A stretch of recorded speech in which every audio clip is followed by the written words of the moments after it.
সুপ্রিয় দর্শক, বাংলাদেশ এবং ওয়েস্ট ইন্ডিজের মধ্যে প্রথম ওডিআই অর্থাৎ একদিনের ম্যাচ শুরু হবে ৮ তারিখ সন্ধ্যা ৭টা ৩০ মিনিট।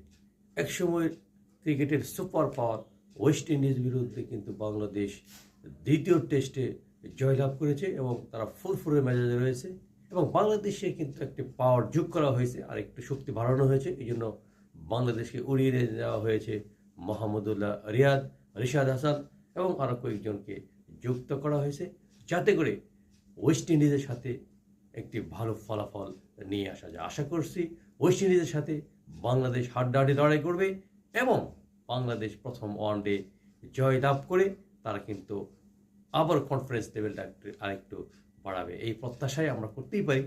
কারণ যেহেতু বাংলাদেশ এখন আস্তে আস্তে ওয়ানডেতে কিন্তু ডেভেলপিং করছে, দেখা যাক সে অপেক্ষায় আমাদের সাথেই থাকুন।